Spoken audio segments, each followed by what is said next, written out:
Welcome to Thinking Deeper by 6-7. Today, we are diving into a massive foundational question about human existence. We're talking about God, atheism, and the true social function of religion. Right, the big stuff. Exactly, the really big stuff.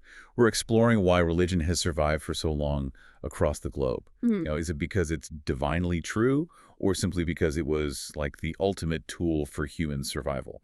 We'll unpack how belief built empires, whether morality actually requires a god, and what happens to modern societies that leave religion behind. Yeah, and before we get into the weeds here, it is really vital to set the stage for how we're approaching this deep dive today. For sure. We are looking at this material purely through a sociological and historical lens. Right. We are not endorsing any theological sides, and we're certainly not pushing a political agenda. Our goal is entirely impartial. We are just exploring the underlying mechanics of, why humans believe and how those belief structures physically shape the civilization you live in right now. Which is fascinating to think about. I mean, when I look at the sheer endurance of religion, spanning thousands of years, mutating across vastly different geographies, surviving, plagues, wars, famines, it forces a very secular question. It really does. Right. If we operate on the premise that these systems are man-made, why on earth did they last so long?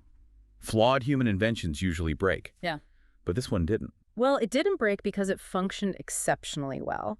The brutal, honest truth from in history, at least from the text we're looking at, is that religion endured because it was an unparalleled survival mechanism. Like a tool. Exactly like a tool. It provided a concrete framework for social order in a totally chaotic world, and it managed the profound, paralyzing fear of death. Which is huge. It is huge. That fear is a psychological burden that could otherwise prevent a conscious species from just functioning day to day. Yeah, if you're paralyzed by existential dread, you aren't hunting or gathering. Right. But perhaps most importantly for the actual development of what we call civilization, it solved what the sources called the stranger problem. Oh, the stranger problem. That brings me back to this idea I was thinking about earlier. Imagine meeting a total stranger in a dark, unforgiving forest 10,000 years ago. It's a terrifying scenario. Seriously. Why wouldn't you just kill each other on sight? The default biological setting was suspicion. You protect your tribe, you fear the outsider. Yes, exactly. But I was thinking about this dynamic, and it really feels like religion acted as early humanity's social operating system. Okay, I like that, a social operating system. Yeah, because if two strangers met thousands of years ago, and they could look at each other and realize, hey, we believe in the same God, they were effectively saying, we operate on the exact same software. That's a great way to frame it. They were signaling to each other that they followed the same rules, they feared the exact same cosmic punishments, and they shared a core identity. That is a highly functional analogy. But let's push it a bit further to see why it was so incredibly powerful. Because unlike a modern software update, you couldn't just casually opt out of this operating system. Oh, right. No uninstall button. Definitely no uninstall button. Opting out usually meant exile or death. But for those operating within it, that shared software allowed humans to leap from living in small, genetically related tribal groups of maybe 100 people to organizing on a massive, unprecedented scale. Yes, it generated a baseline of artificial trust. Because of that shared belief system, an ancient merchant could trade grain with someone hundreds of miles away. Right, trusting that an invisible shared deity was watching them both to ensure a fair deal. Precisely. They were cooperating to build sprawling empires, trading over massive distances, and essentially forming the earliest networks of shared interest. And speaking of building communities, if you like my channel, please subscribe and hit the like button, because community really is the core of this whole phenomenon. It really is. But looking at all this city building and trust building, there is a massive analytical distinction we have to make here. There is, and it is the absolute bedrock of the sociological critique we're doing. Yeah. The functionality of religion, the sprawling cities that were built, the global trade networks, the societal trust, all of that was very real. It physically happened. Right. However, this functionality does not prove the existence of God. It only proves the immense world-altering social impact of belief. Right. It worked. But it worked isn't the same as it's factually true. I mean, placebo effects work incredibly well, but they're still placebos. Exactly. But let's follow the logic of this operating system, because if it was the ultimate tool for organizing society, someone inevitably had to use it to manage power. Oh, inevitability. Once you have a sprawling empire built on shared belief, someone has to sit on the throne. Right. And this is where we run into a profound containment mechanism that eventually became a prison. The phrase, God willed this order, essentially created the ultimate unchallengeable source of political and social power. Wow, yeah. Think about the mechanics of a monarchy. If you are the king, and society accepts that you are positioned as God's direct representative on earth, your power becomes absolute. Because you aren't just a guy anymore. Exactly. The law ceases to be a set of negotiated civic guidelines. It becomes God's literal will. And the declaration of war is no longer a geopolitical strategy. It becomes a divine command. Right. Wait, let's play that out for the average person living in that system. Because if the law is literally God's will, doesn't that make questioning the system completely impossible? It does. Like if the king decrees a crushing new tax on grain and you speak out against it, you aren't just a political dissident. You're a heretic. Yes, exactly. You aren't just arguing about economics. You're actively defying the creator of the universe. You've just described the dogma trap. In a divinely mandated framework, blind obedience becomes the highest possible virtue. And questioning the status quo becomes the ultimate rebellion. Right. There is no room for a loyal opposition. And the historical record of that trap is incredibly grim. I mean, we're looking at the Inquisition, the witch hunts, the Crusades. Horrific events.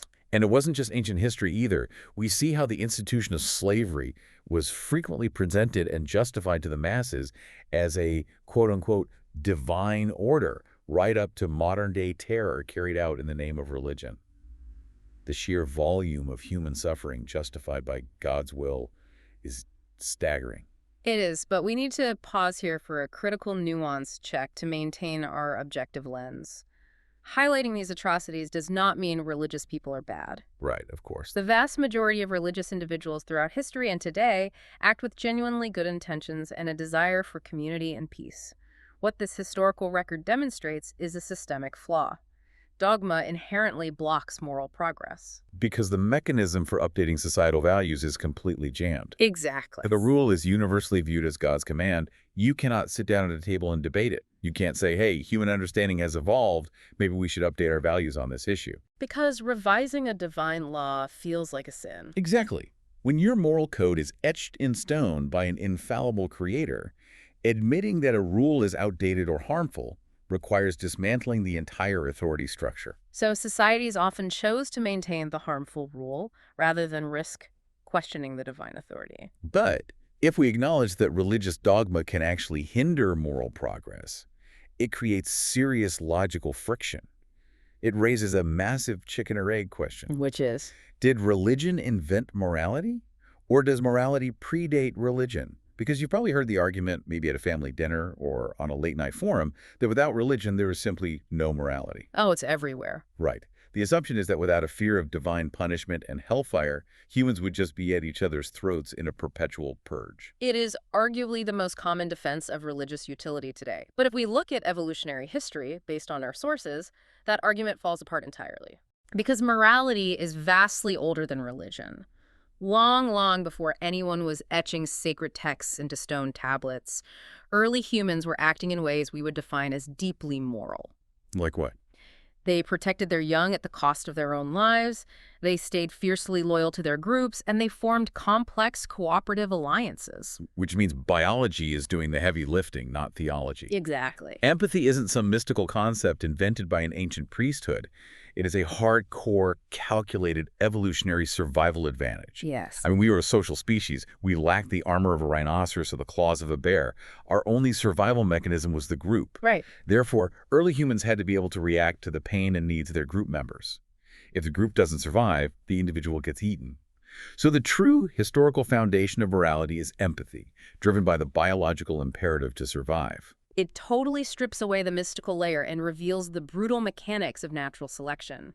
Empathy was naturally selected for. Groups of early hominids that cooperated, shared food, and cared for their sick simply outcompeted groups composed of selfish individuals who only looked out for themselves. Wow. It wasn't about earning a place in an afterlife. It was about surviving the winter. I look at all this evolutionary empathy, and it makes me wonder about today. Like, if biology and evolution are the true foundations of our cooperative behavior, then a country full of atheists shouldn't devolve into the chaos that dogmatic thinkers predict. They shouldn't know. Do we actually have modern data to test this? What happens to a society right now that simply abandons religion? We actually don't have to theorize about this at all. We have real-world evidence. We can look directly at modern, highly secular societies to see the results of this social experiment. Okay, where are we looking? We are talking about places like the Scandinavian countries, Japan, and the Czech Republic. These are nations where active religious belief and church attendance are statistically very low. And the reality on the ground in those countries is the exact opposite of moral decay. I mean, they aren't dystopian nightmares. Far from it. These highly secular societies boast some of the lowest violent crime rates in the world. They have incredibly high social trust. Which means what, exactly, in a practical sense? Meaning you actually trust a stranger to return your dropped wallet, and you trust your civic institutions to function fairly. They feature more equitable economic distribution and immensely stronger welfare systems to take care of their vulnerable populations. Yeah, and it is worth examining how those systems work because they essentially replace the historical function of the church. Oh, that's a great point. For centuries, if you fell on hard times, the religious institution was your safety net. It was the hospital, the orphanage, and the food bank. In these highly secular societies, robust state-sponsored welfare systems have taken over that role. So the community still cares for the vulnerable, but the mechanism is civic, not divine. Exactly. Now, just to keep our impartial lens clear, we aren't saying atheism is some utopian cheat code. No, definitely not. Scandinavia and Japan have their own complex social issues, from mental health challenges to demographic crises. But these countries absolutely destroy the core argument that irreligion causes society to collapse. They do. They prove definitively that you can have a highly moral, cooperative, safe, and prosperous society without a shared religious framework. Which brings us to the core paradox of everything we've analyzed today in this deep dive. Yeah. If a society clearly does not need religion to be moral and doesn't need it to be prosperous or safe, is religion completely useless in the modern era? Oh, that is the big one. And it's a question that requires a lot of compassion to answer because we're talking about the core of human identity. We are. And the text makes a crucial point here. The human needs that gave rise to religion are profoundly real. Right. You, me, and everyone listening, we all have a psychological need for community. We all have an innate driving search for meaning in a vast universe. We need rituals to mark the passage of time, to celebrate births, and to mourn losses. And we desperately need a psychological framework to help us face the terrifying reality of our own mortality. Religion met those very real needs for thousands of years. So we still need an operating system to handle the human condition. We do. The modern secular critique isn't denying that these human needs exist. To do so would be ignoring human nature entirely. Right. The critique is simply pointing out that we do not need unreal things to satisfy very real human needs. We can find community, meaning, and ritual in reality-based secular ways. It's like realizing you don't need magic to explain the rain. Oh, I like that. Yeah, once upon a time, you needed a rain god to understand why the crops were watered. Now you just need meteorology. You still get to appreciate the water. You still depend on the rain, but you no longer have to sacrifice anything to a myth to ensure it keeps falling. That is the ultimate takeaway here. We have to ruthlessly separate the utility of a belief from the truth of a belief. Functionality versus reality. Right. Just because a thought system successfully calms people down, gives legitimacy to a ruler, and holds society together, does not make it factually true.